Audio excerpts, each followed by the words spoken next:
The summer of 1848 in Mobile folded upon itself like heat-stiffened cloth. Houses stood with their shutters clamped against the glare. The river slowed to a fat, glassy swell, and the air held that peculiar mixture of brine, tar, and tobacco that made the city feel as if it were breathing through a single shared lung. In that season, a small cluster of deaths moved through the town like a careful hand, unexpected, quiet, and, for a time, explainable by fever, by exhaustion, by the ordinary cruelties of life on the Gulf. What made them uncanny was not only their cadence, but the way they were anticipated, by a man whose life, on paper, should have made him invisible. If you find this account compelling, subscribe and enable notifications. Leave a note in the comments to say where you're watching from. It helps us know who listens to old stories and why. The records show that Solomon was not born to prominence. According to bills of sale later entered at trial and the testimonies of those who worked within the same houses, he was purchased as a young man and placed in service to Pierre Deveau, a cotton factor whose fortunes depended on steady ledgers and the visible order of his household. Yet Solomon carried an education that unsettled assumptions. He was literate. He understood the properties of certain plants. He had handled treatments and poultices in the household infirmary. The sources are not unanimous about where that instruction came from. Court documents register that he had been apprenticed, for a season, to a Quaker physician, an apprenticeship the records treat as fact. But how much of Solomon's knowledge was formal, and how much was accumulated from whispered remedies, from watching, from learning under pressure, is a matter historians still mark as probable rather than certain. Solomon moved in the world with that patient, domestic competence that made him at once useful and invisible. He tended to wounds in the dead heat of August. He arranged bowls and plates with the care of someone who knew which dishes would be lifted and which would be left. People around him mistook silence for acquiescence. They called the house orderly. They called the servants faithful. They did not think, at first, to suspect the manner in which trust had been administered. The pattern began in ways that, at the outset, meant nothing more than misery. An apprentice fell ill after a night of dinner and conversation. A child woke in the morning unable to rise. A steward who had been well at dawn lay cold by lunch. In March, in May, in the swell of July, these collapses arrived. Each death was recorded with the customary language of the period: died of sudden illness, died after a brief sickness, supposed disease. Dr. Edmund Wickham, a physician of standing in Mobile, was the first among the town's professionals to take the string of losses from misfortune to pattern. Wickham's notes, preserved in his own hand and later entered into evidence, show the mind of a man arranging facts. He had seen disease manifest itself in the predictable ways that tropical summers make necessary: marsh fevers that waxed and waned, dysentery that could sweep through crowded quarters, the languor of heat that made laborers more prone to collapse. Yet the symptoms he encountered in Dvou's household were oddly uniform across different victims. Pulse slowed. The chest constricted as if the heart itself were resisting its function. In some cases, witnesses reported a faint, bitter scent about the cups and plates, a detail that would later be narrated in the trial as the smell of bitter almonds. though such recollections are properly tagged as the impressions of observers and not as chemical proof. Wickham began, as physicians do, by ruling out the ordinary. He ordered examinations, he conversed with neighbors, and examined the routine of the house. According to his journal, the anomalies did not sit as isolated misfortunes. They stacked.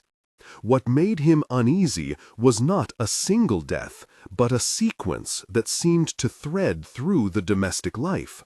Supper time, the sharing of food and drink, the presence of Solomon in the kitchen or the infirmary. In the ledger of his own mind, which he would later articulate in court, and which subsequent historians have used as their scaffold, the physician started writing arrows between events. Household meal, Solomon handling cup, victim ill within hours. There is a danger in narratives that incline quickly to motive and malice. The records themselves are careful. Wickham's notes say possible poisoning should be considered, and then add the precautionary phrase that would repeat itself through each retelling, pending further evidence. The evidence arrived, haltingly, and not all of it would survive the cleaning hands of time. To understand why suspicion could gather around Solomon, one must understand the particular anatomy of trust in a house like the Dvows. Pierre Dvow kept his accounts with the same rigid belief he kept his social order. His wife, Marguerite, ran the household with proportions of affection and discipline that made servants feel both secured and constrained.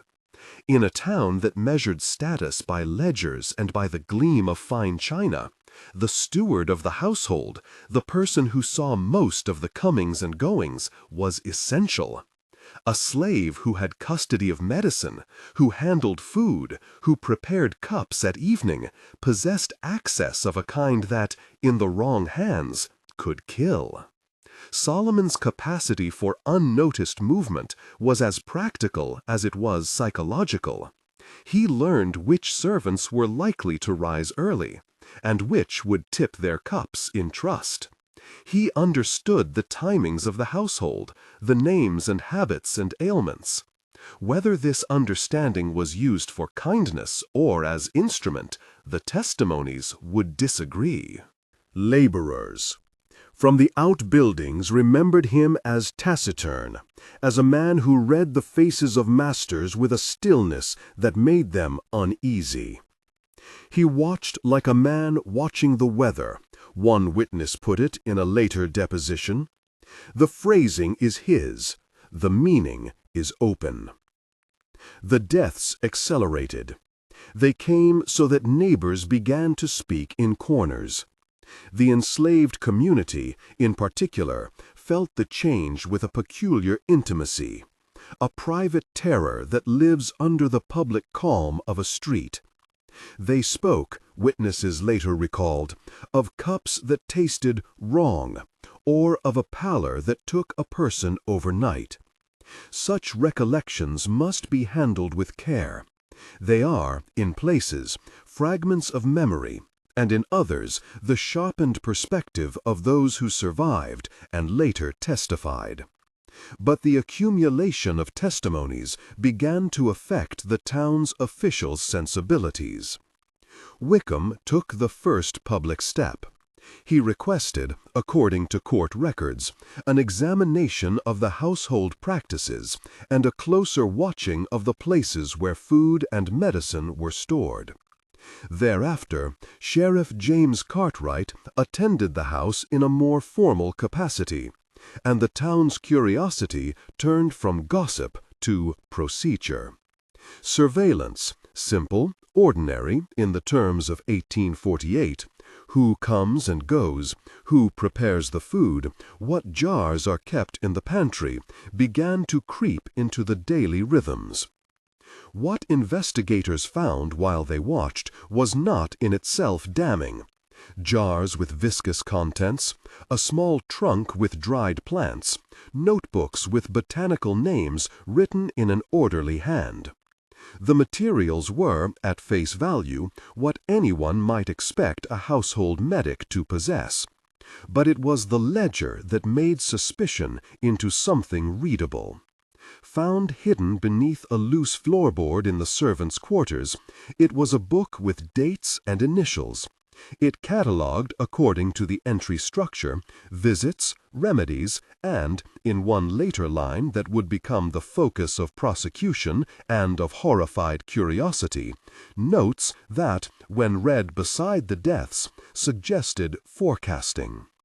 The ledger as object deserves close description, because it became the primary symbol of Solomon's mind for the city.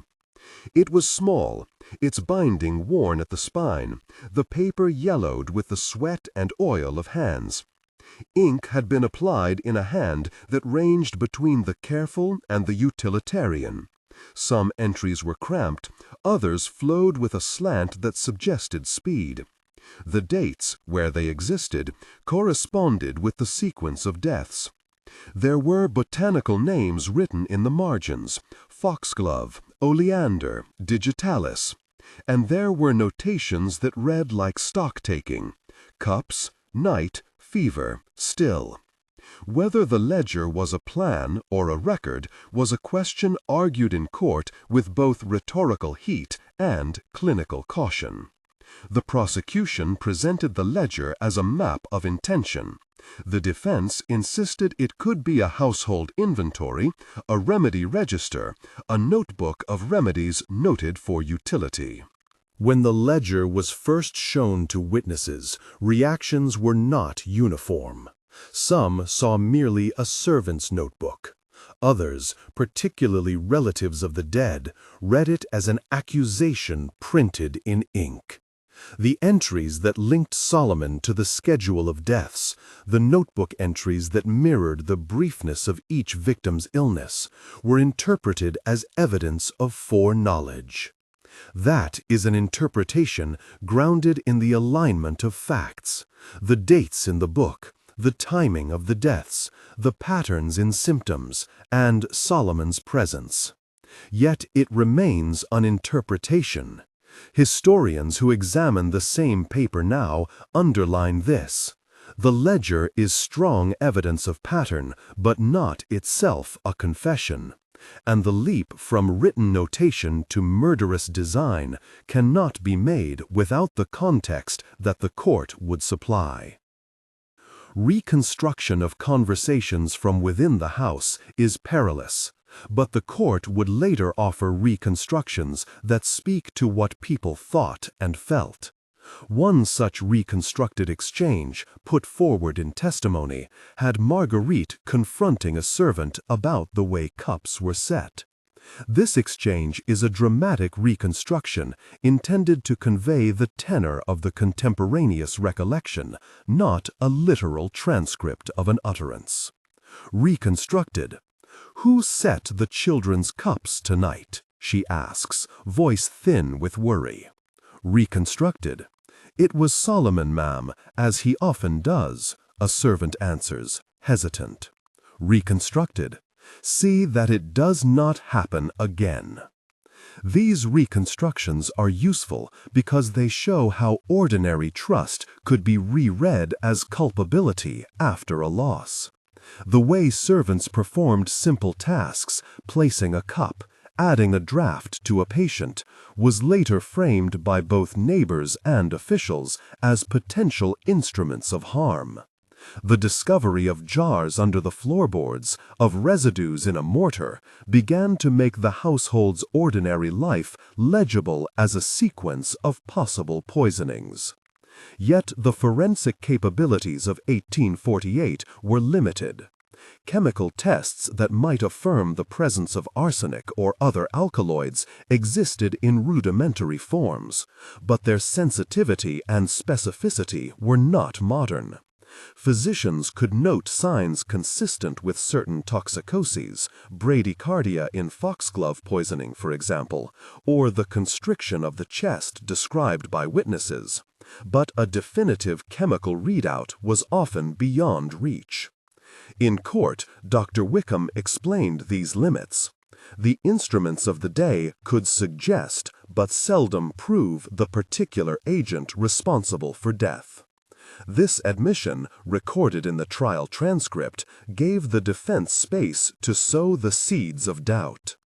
The social machinery of Mobile in the 1840s complicated any such doubt. Accusations laid upon an enslaved man carried with them the weight of a whole order that preferred narrative clarity to the slow and uncertain work of forensic demonstration. A slave could not stand with the same presumption of innocence as a free man in the eyes of many jurors. At the same time, evidence that relied on patterns, ledgers, habits, proximity could be persuasive to a jury primed to see hidden designs in the actions of the enslaved.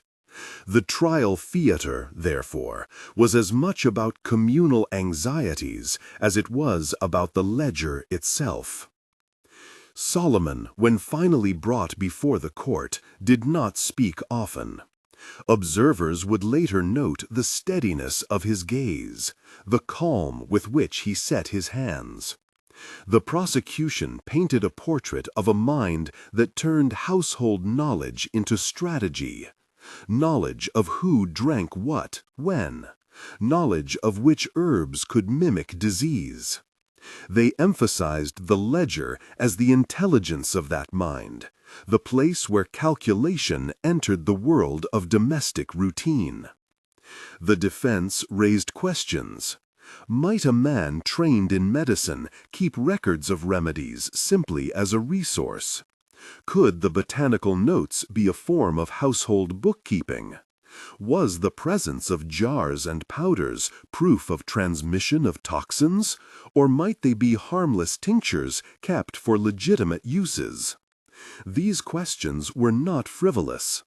The court's records, which painstakingly reproduce witness after witness, show that the standards of proof were contested at every turn. Testimonies from within the enslaved community were particularly fraught. Some servants spoke against Solomon, compelled perhaps by fear, perhaps by memory, perhaps by the pressure of the court's expectations. Others refused to testify or gave answers that were cautious and limited. The accounts that survived indicate a community divided, not simply in opinion, but in survival strategy. To accuse a fellow enslaved person carried dangers that ranged from social ostracism to violent reprisal. Some witnesses later stated that they had been led, by questioning, to align their memories with the prosecutorial narrative. Historians flag these as instances where recollection collides with coercion. In reconstructing motives, modern scholars proceed with caution.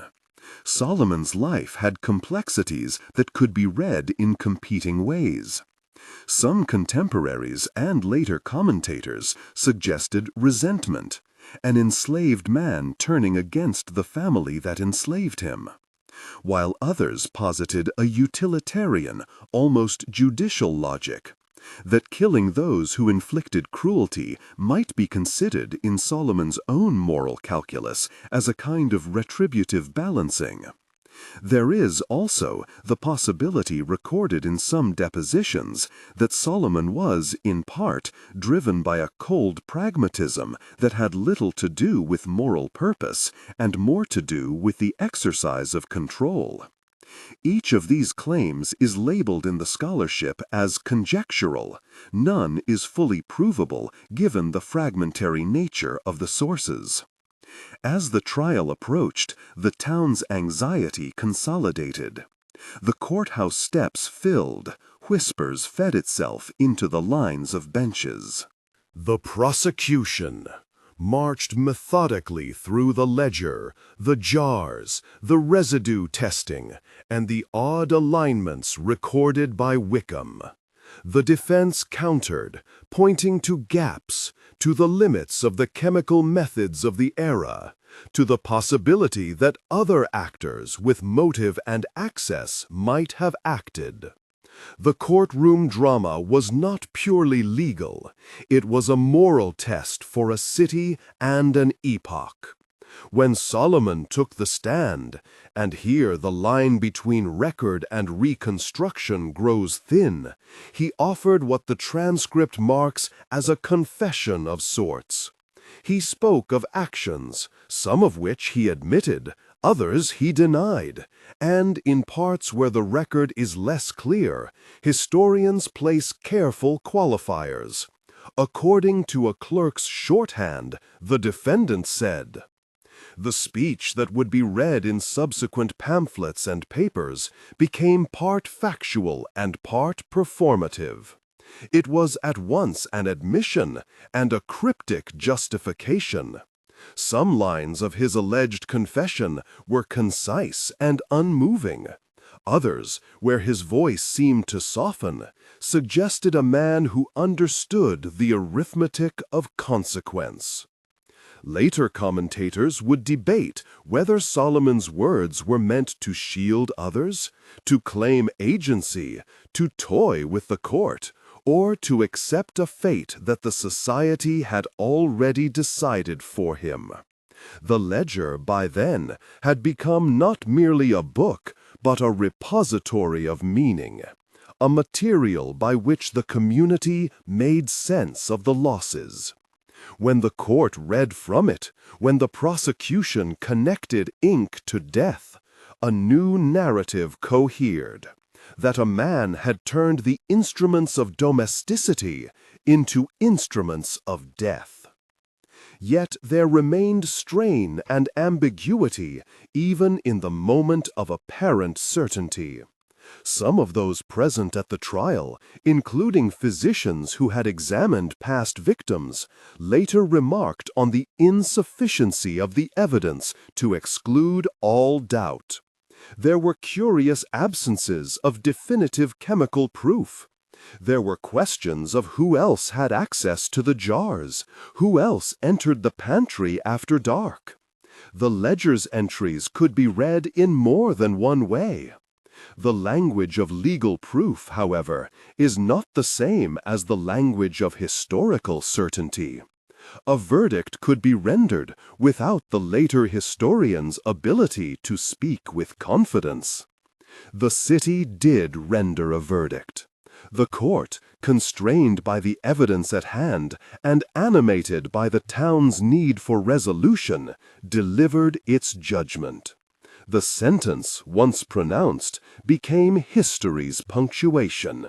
A man condemned, an act concluded. On July 28, 1848, the execution was carried out. Contemporary reports record the proceedings with sober distance.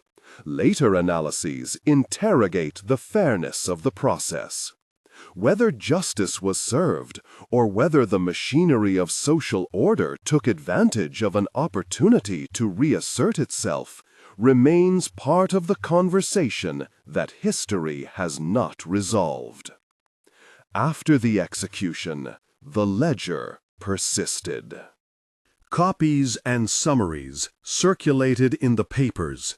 People who had once considered themselves removed from the politics of a household found themselves interrogating the ordinary objects on their own tables. The fear that an intimate cup could be an instrument of death altered how some houses managed their servants. Others, more cynical or more resigned, saw the affair as a confirmation of suspicions long held. Among the enslaved, the consequences were immediate and complicated. Increased surveillance, heightened suspicion, a fresh layer of fear placed upon those whose labor had always been intimate and proximate. Solomon's fate did not erase the questions that had brought him to the gallows.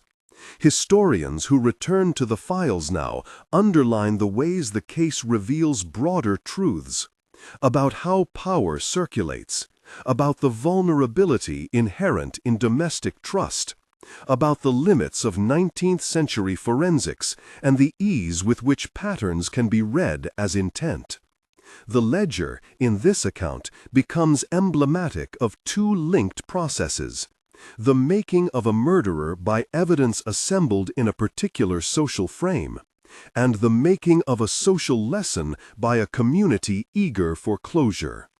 There are smaller stories within this larger arc that deserve attention because they refract the main tragedy in human terms. Margaret Davao, who managed the household, lived with a kind of public grief that was difficult to parse. She moved through the house with a steadiness that could be read as stoicism or as sustained shock. Her recollections, when given under oath, were sometimes fragmented, sometimes insistently practical. The enslaved cook, Rachel, is recorded in a single testimony as having wept openly at a funeral. In another moment, she refused to answer questions about Solomon, citing fear. Marcus, the carriage driver, had seen things in the stables that he would later recount with the evasiveness of someone who had internalized survival. These human details, sparse as they are, remind the reader that the narrative is not only legal but intensely personal. So too do the forensic fragments tell a story. Foxglove, digitalis, was known to practitioners for its power to affect the heart. In the parlance of the day, it could produce a slow pulse, and physicians noted that this could mimic natural failure. Arsenic, where suspected, left certain traces that could be detected with the more primitive but nonetheless earnest chemical tests of the era. Oleander, highly toxic, was a plant of dramatic potential. These botanical notes, when present in a household, look different to the modern eye than they did to an 1848 physician. The court took these botanical possibilities and weighed them against testimony and motive, but in the end they had to work within the constraints of what instruments could reveal. One poignant detail from the post-trial record concerns a small girl, Sarah Whitfield, whose death had been one of the events that focused attention on the Davai household. The court's record is careful with children. It reports her passing as sudden and lamentable, and the depositions preserve the sorrow of those who survived her. Photographs did not exist for most people then. Memory served as the archive. When the town rehearsed its collective aftermath, it returned, again and again, to her name as a shorthand for what had been lost. After the execution, life in Mobile did not revert to an immediate normal. Market rhythms resumed. The river still took barges north and south. Cotton still traveled along its appointed path. But the social fabric had been altered. Patterns of surveillance around servants increased in some households. In others, the case produced a sober conversation among physicians and merchants about the fragility of domestic ecosystems and the need for clearer accounts rather than hasty condemnations. The legal aftermath included appeals, polemics in the press, and private reckonings that never entered public record. Legally, the case closed. Socially, it left open threads that would be tugged at by later generations of historians and moralists. For the modern reader, the account raises more questions than it settles. Did Solomon act alone? Did he act at all? Was he a calculated agent of harm? An avenger? A man acting from deep resentment? Or a scapegoat throbbing under the weight of a community's desire for order? The archival evidence, the ledger, Wickham's notes, depositions, and the trial transcript points in certain directions, and historians assemble these into narratives that are persuasive but provisional. Where the past is partial, conjecture is inevitable. Yet each time a historian advances a hypothesis, they mark it as such: allegedly, possibly, likely, according to court records. What makes the story linger is not the finality of sentence, but the way the mind of an enslaved man was imagined by witnesses and authorities. In the ledger, in the jars, in the calmness reported at the stand, the town saw a capacity to convert punishment into strategy, to transform daily service into a means of control. That image chills precisely because it forces a confrontation with the ways agency can be hidden within enforced servitude, and with how systems of domination allow for acts of resistance that are both desperate and tragic. There is, finally, the ethical residue. The case stands as a mirror for a society that measured human worth by property and account, but then, when confronted with the violence that order can generate, looked for singular perpetrators to embody the problem. Solomon's life and his choices, interpreted, contested, and ultimately punished, reveal the ways in which a whole system's violence produces the conditions for private calamity. The ledger turns in the reader's mind to ask whether other ledgers exist, hidden under floorboards of different houses, filled with different names and different deaths, whether patterns of harm have been elided by habit or excused by the limits of medical practice. As the sun set on Mobile years after that fateful summer, the ledger survived as both object and accusation. Scholars continue to debate the meaning of its pages. The court's verdict stands as part of the historical record. So does the persistent question of whether the evidence met the exacting standards of certainty we would require today. The story, then, is a testament not only to what happened, but to how communities make sense of misfortune, and to the moral labor of interpreting incomplete facts. The ledger's final pages, those that first made members of the court look up from their benches, contained initials and dates that suggested more than random notation. One particular entry, brief and with a single slanting stroke across the margin, read like a list of initials matched to dates. Whether that list was a tally or a schedule is a question answered differently depending on whether the reader is the prosecutor or the defense. For some, it was the evidence of a calculated mind. For others, it was the commonplace record of a household medic who noted when he had visited patients and what treatments he had applied. When investigators turned that small book over in their hands, when they held it up in the afternoon light of the courtroom and let its shadows fall across the jurors' faces, they were not only presenting ink on paper, they were presenting a narrative possibility that a man had methodically turned service into a system of deprivation. The town, seeking an explanation for the sudden absence of so many lives, clasped at that narrative as if at a talisman. There remain, in the archive, traces of the human costs that cannot be reconciled by legal formulae. Letters from neighbors who attended the funerals, notes scribbled by doctors about the fatigue of attending so many sudden deaths, and quiet testimonies of those who lived under the burden of suspicion. All of these compile into a texture that resists simple judgment. To read the case as purely procedural is to miss the way it altered daily life. The guard at the pantry door, the doubling of locks, the way meals were no longer given casually, but doled out with oversight. For thinkers who have returned to the matter across the decades, the episode raises a final, uncomfortable principle. When a social order depends upon the routine invisibility of some people's labor, the lines between ordinary negligence, criminal intent, and the consequences of structural oppression blur. In that blurry territory, justice is difficult to articulate and even harder to deliver. Solomon's ledger, whether read as plan or as record, forces the question of how a society might better see what occurs in its private spaces, and how it might allocate the burden of proof more equitably. In the quiet that followed the verdict and the execution, some of the town's merchants and physicians argued for reform, better record-keeping, clearer protocols around household remedies, and more scrupulous custody of potentially dangerous substances. Others tightened their households and said less.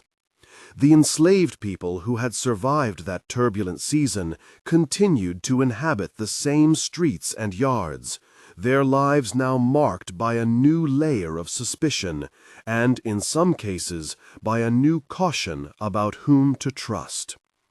The ledger was bound away and copied by clerks and prosaic hands. Fragments of it found their way into pamphlets and into the provincial memory of Mobile. Scholars who later consulted the trial transcript found in those copies both illumination and distortion. Each retelling altered the ledger slightly, erased or emphasized certain notations, and in doing so shaped the public's understanding of Solomon's mind. If the reader asks for a final moral, for a neat settlement of motive against evidence, the archives refuse that simplicity.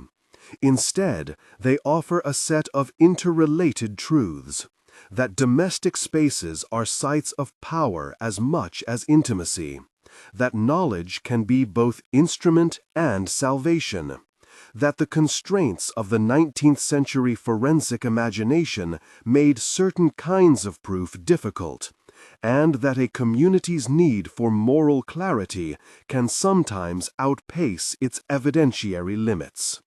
Solomon's story, in this light, remains less a closed case than a persistent question about how societies see and punish those they have already marked as least visible. There are echoes that remain long after the ledger falls silent. The smell of tar and bay on Government Street, the creak of floorboards under which small books might be hidden, the way a cup passed in trust could, in theory, be a vehicle for harm. These images keep returning because they sit at the uneasy intersection of the ordinary and the lethal. They insist that we attend not only to what the documents can prove, but to what they cannot. And so the ledger waits in the historian's file, an object that both reveals and conceals.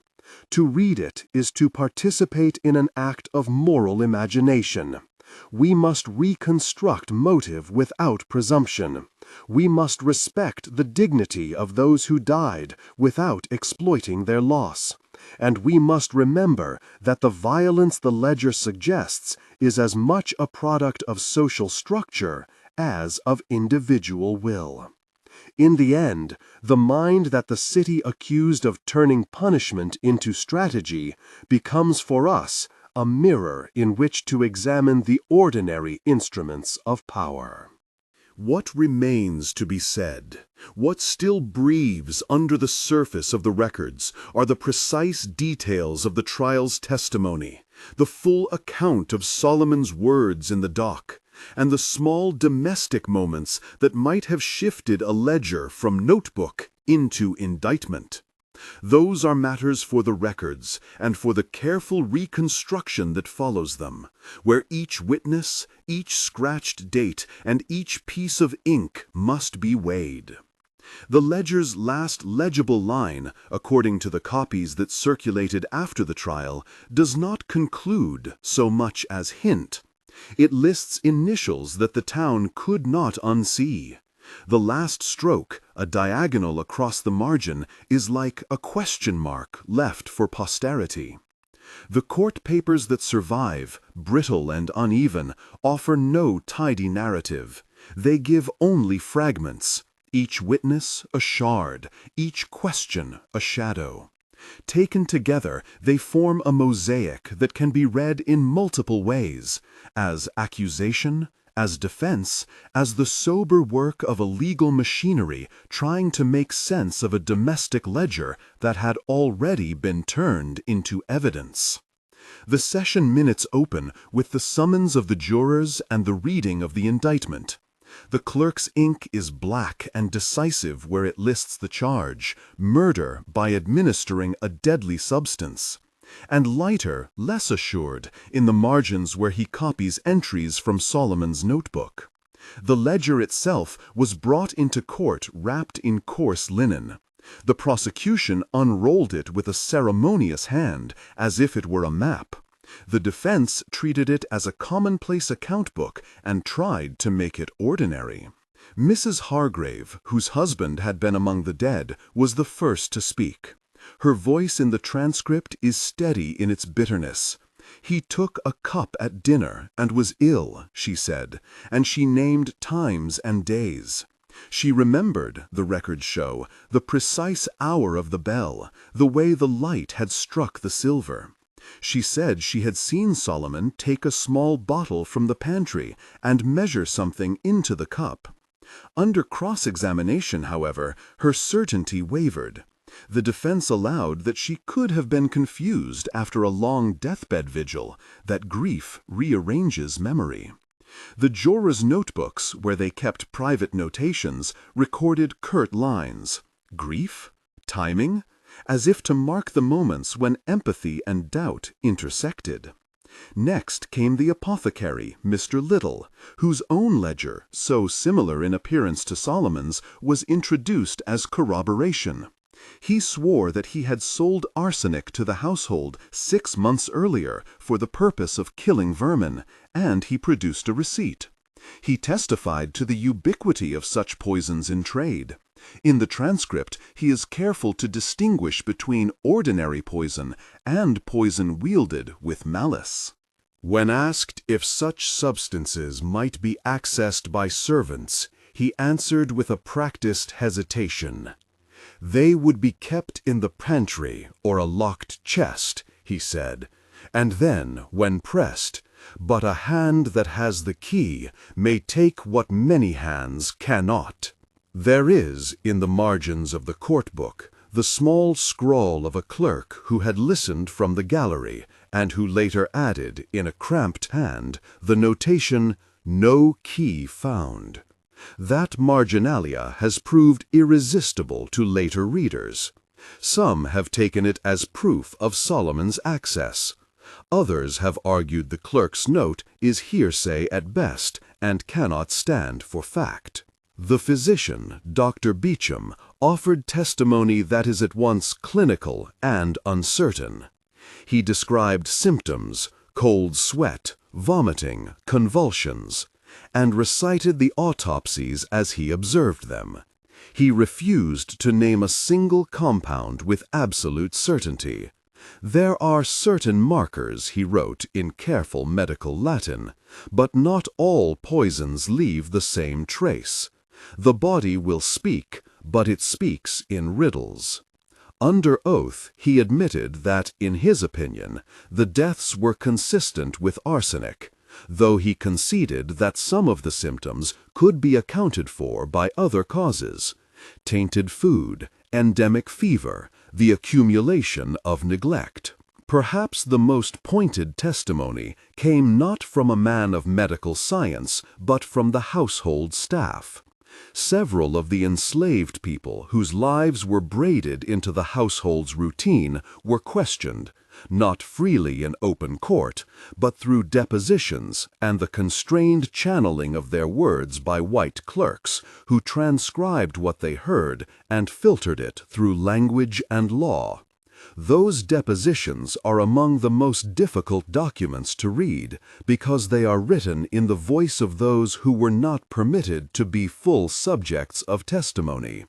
They were, in the eyes of the statute, partial witnesses, able to speak of what they saw, but not always believed as equals to a white defendant. One deposition, attributed to a woman named Hester, appears in the clerk's hand and begins with the pause and the phrase, "she say." The transcript is elliptical. Hester states that she saw Solomon write in the book on nights when others slept, She describes, with tactile specificity, the feel of the quill, the way he would put the nail of his thumb to the margin before making a stroke. She says he measured powders in his hand, like when you count coins. But when the defense objected on the grounds that an enslaved person's testimony could not be used to convict a white man, the judge sustained the objection. The deposition remained in the file as a human ink stain, legible and impotent at once. The defense attempted, with a kind of legal sleight of hand, to recast the ledger as a mere account book kept for convenience, a domestic bookkeeping of the sort households maintained on porches and at kitchen tables across the town. A neighbor System. The law, as applied in the county, made it difficult for those closest to the everyday work of the house to testify with full force. The testimony of enslaved persons was admissible for the purpose of investigation, but not, in many cases, as the decisive witness against a white defendant.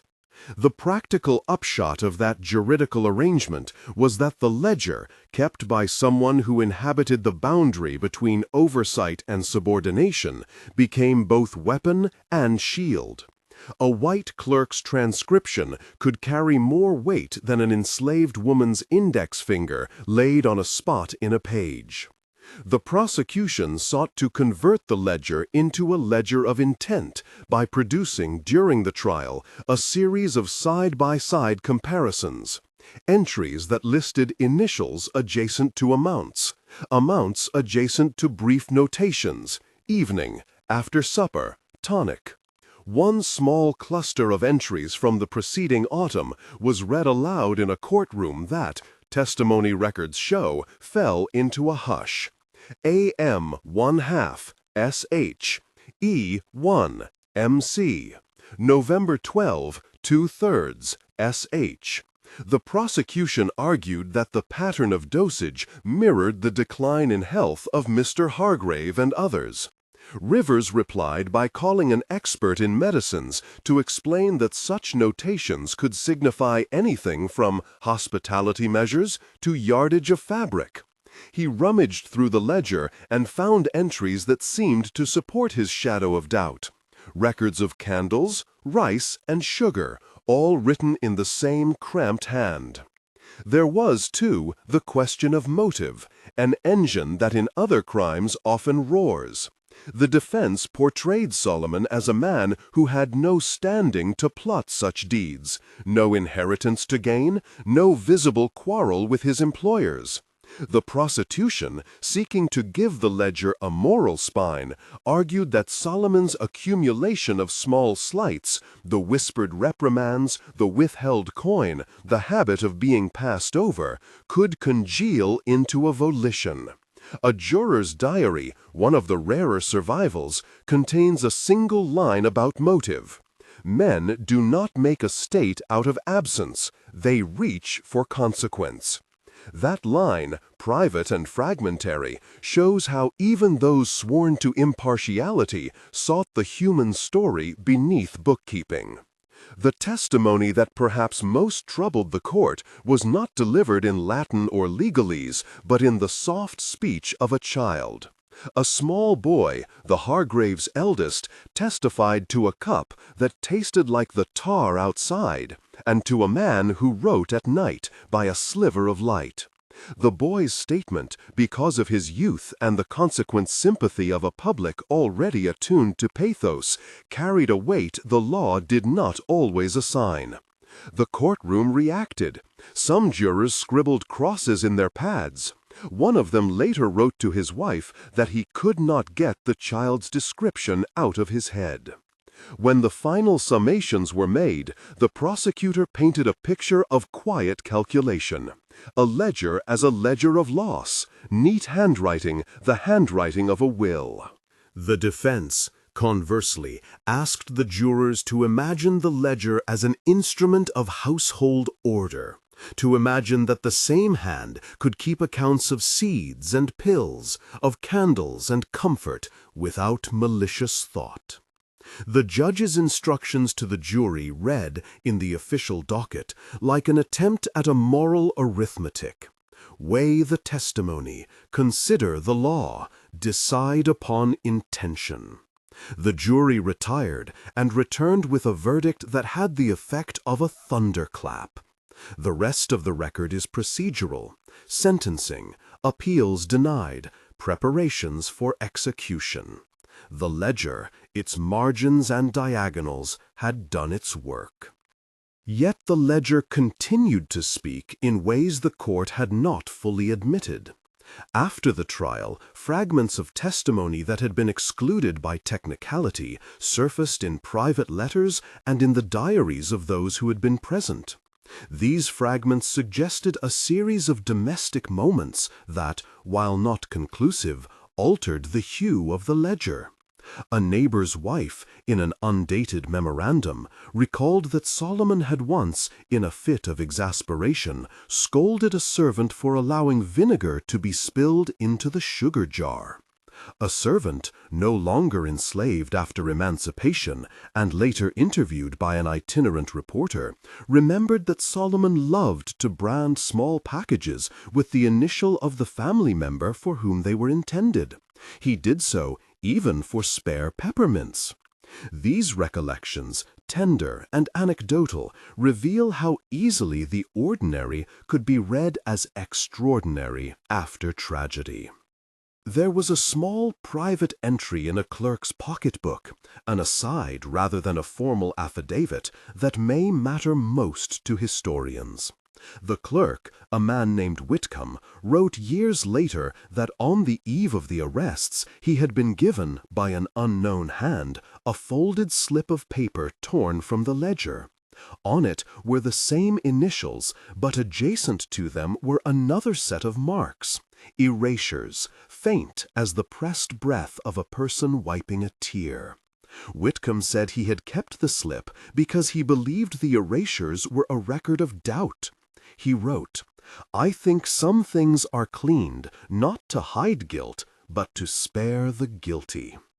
It is in precisely those small acts of erasure, and in the slovenly strokes of the diagonal at the ledger's end, that the case refuses to be singular. Each mark is both evidence and apology. Each initial is both name and enigma. The trial had resolved the legal question according to the law of the time. It could not resolve the deeper question that has since preoccupied scholars and neighbors alike: whether the ledger recorded decisions or simply followed them. In the years after the execution, two currents ran through the town's memory. One was institutional. The merchants and physicians who had demanded reform continued to press for clearer inventories and more regulated custody of dangerous substances. They published pamphlets, drafted ordinances, debated at the townhouse, and argued that a more visible domestic order would prevent ambiguity. The other current was private and quieter. Family members and former household staff kept their own ledgers and their own stories, and these private records often contradicted the public ledger, as if everyone were, on some level, trying to outright the ledger's claim on truth. By the time antiquarians took an interest a generation later, the ledger had moved into different hands more than once. It was copied, careful transcription being a form of preservation and transformation, and those copies, each made by a different clerk with a different eye and a different temperament, proliferated. In one copy, the diagonal across the margin is sharp and furious. In another, it is hesitant, as if the hand that drew it could not decide whether to close the book or to leave the question open. These variations have led some readers to argue that the original was never clear-cut, that the ledger's last line was always a question more than an answer. There is, finally, an oral remnant that has no place in the public docket, but which refuses to be entirely ignored.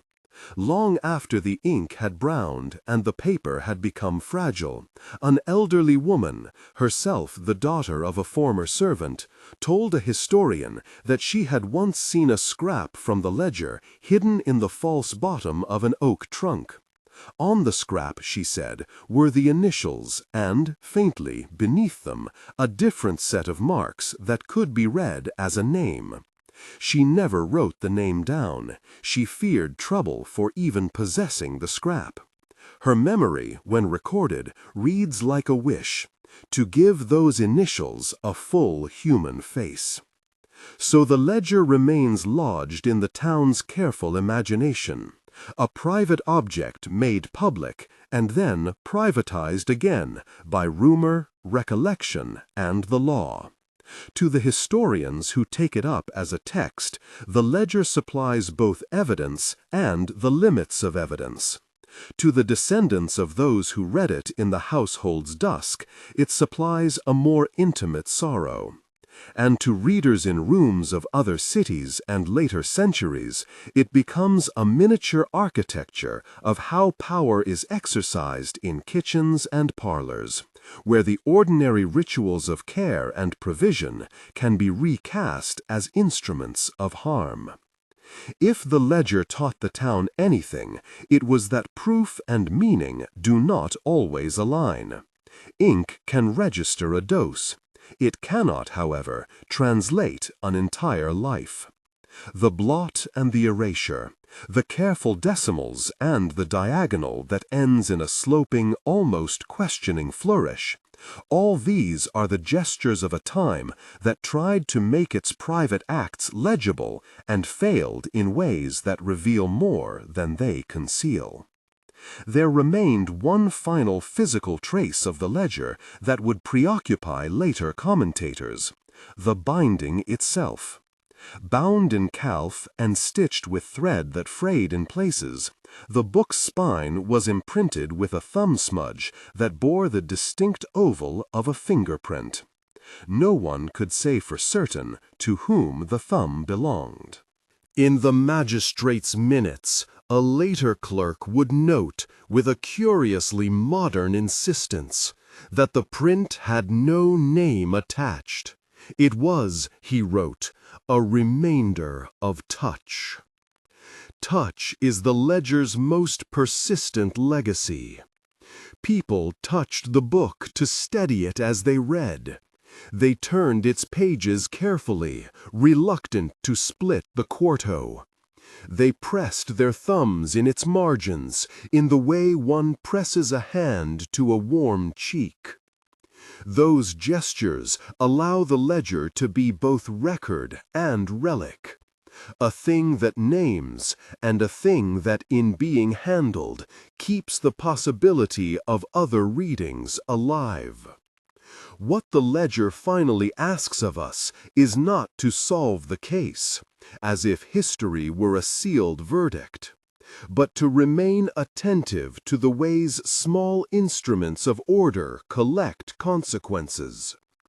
To peer at the ledger is to peer into the mechanics of intimacy, and to see, reflected there, the social relations that make certain lives legible and others invisible. The trial concluded. The execution was carried out. The town sought, in its ordinances and its gossips, a new order.